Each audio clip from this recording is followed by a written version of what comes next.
We're replacing an old cedar wood shake roof today. We're tearing off the shakes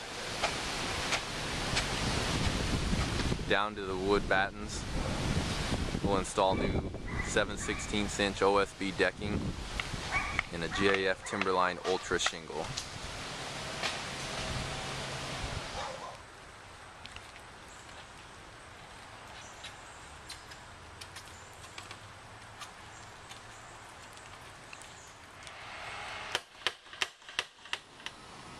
This is the finished Timberline Ultra weatherwood roof.